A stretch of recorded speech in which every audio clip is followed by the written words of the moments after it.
What just happened in Washington may look like another routine trade dispute, but in reality, it could be the first move in the most important economic confrontation of 2026. The United States has formally laid out its demands ahead of the mandatory July review of the USMCA trade agreement, and Canada has already delivered a clear and unified answer. Dairy is not negotiable. Provincial alcohol restrictions are staying. Digital rules remain on the table. At the same time, Canada is quietly reminding Washington that it controls critical minerals the world urgently needs, produces aluminum that saves the U.S., the energy equivalent of 10 Hoover dams, and is already in serious talks with Europe and other partners. With the Ring of Fire mining project moving forward, tariffs on steel and lumber still hurting American consumers, and Canadian leaders openly signaling they have alternatives, this is no longer a normal trade disagreement. It is a strategic test of who actually holds leverage when the three countries meet in July. Listen carefully to what unfolded. The U.S. Trade Representative, Jamieson Greer, the President's chief trade negotiator, appeared before Congress and laid out what Canada must change or face consequences. His focus was narrow and direct. He demanded broader access to Canada's dairy market, an end to provincial alcohol restrictions on U.S. products, changes to Canada's digital and streaming regulations, and adjustments to procurement rules in provinces such as Ontario, Quebec, and British Columbia. This is not an informal complaint. It is the official U.S. position heading into the mandatory 2026 review of the United States-Mexico-Canada Agreement. In July, all three countries must decide whether the deal will be extended for another 16 years, or whether it will enter a slow phase of annual reviews until it expires in 2036. Greer argued that Canada is not playing fairly on dairy, that alcohol access is being restricted, and that Canadian digital policies hurt American companies. But behind those talking points is a much larger imbalance. While Washington is focused on dairy quotas, bourbon sales, and streaming regulations, Canada sits on assets the global economy is racing to secure. Canada supplies aluminum that allows U.S. industry to save enormous amounts of electricity. Canada controls large reserves of critical minerals that are essential for electric vehicles, advanced manufacturing, and energy systems. And when these demands were raised, Canada's response was immediate. Prime Minister Mark Carney replied with three simple words: not on the table. He delivered the message first in French, a clear signal to Quebec, where dairy supply management is politically and economically protected. He then made it explicit that Canada's supply management system for dairy is non-negotiable. Ontario Premier Doug Ford was questioned about provincial alcohol restrictions. His response was equally firm. Ontario wine sales are up dramatically. Canadian craft spirits are growing.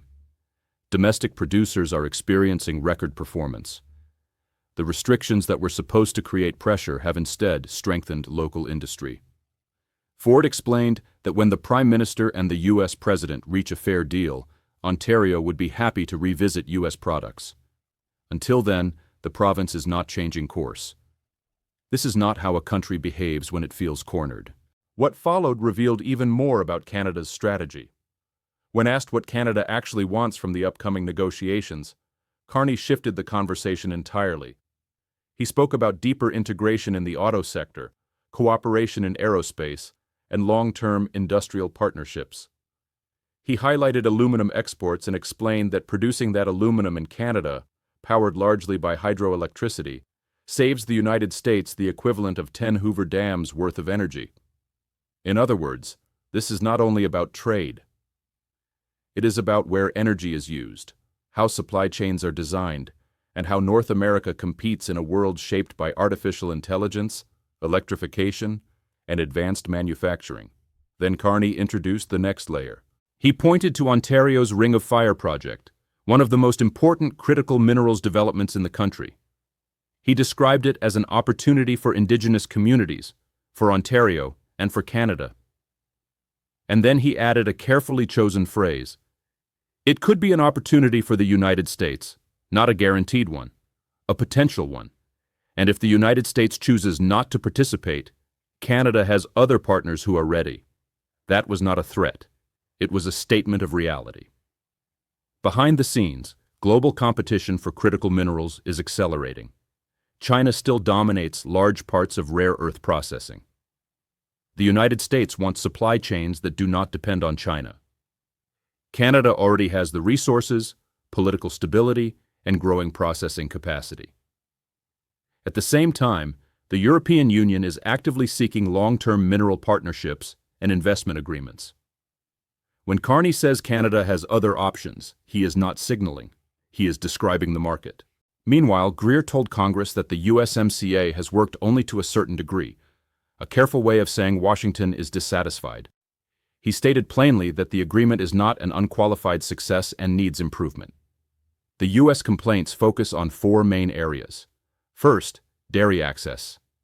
U.S. producers argue that Canada allocates import quotas in a way that technically follows the agreement but limits real access to the Canadian market.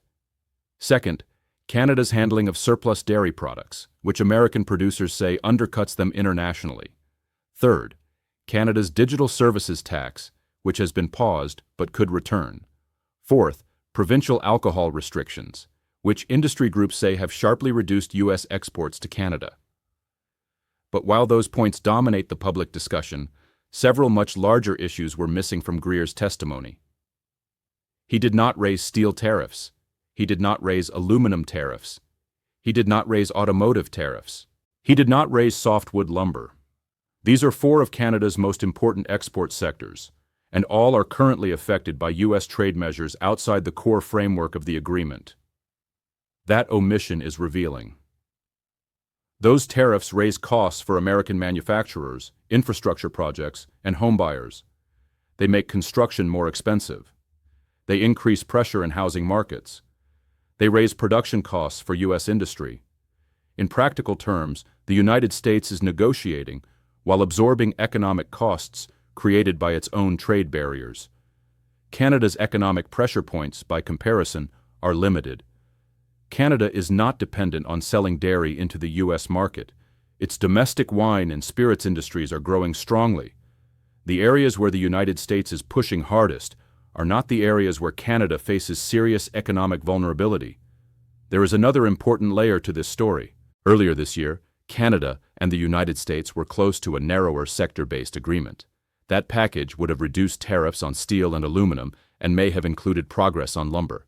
There were also early discussions around major energy infrastructure. Those talks stalled after a high-profile advertising campaign by Ontario during a major U.S. sporting event, which criticized protectionist trade policies, using a speech from Ronald Reagan. The ad spread widely and attracted attention at the highest political level in the United States. Shortly afterward, negotiations paused.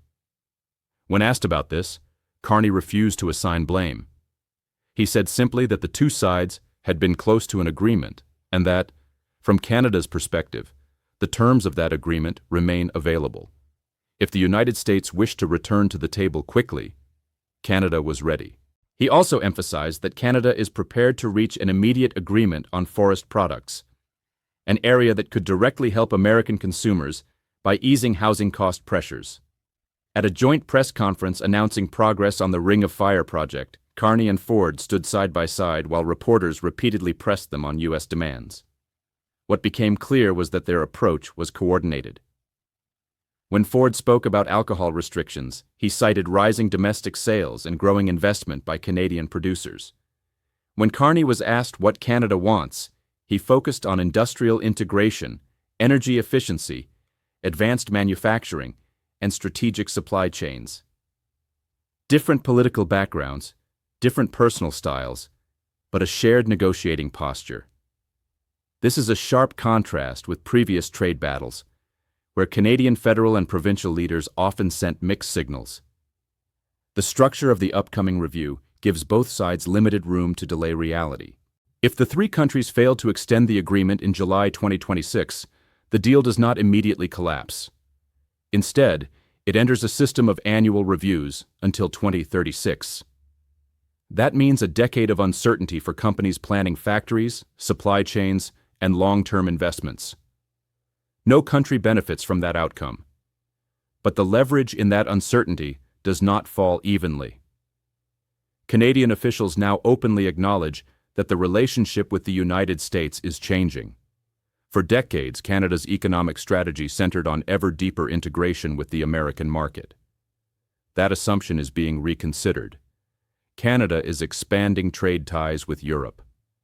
Port capacity is being upgraded in Montreal and Vancouver.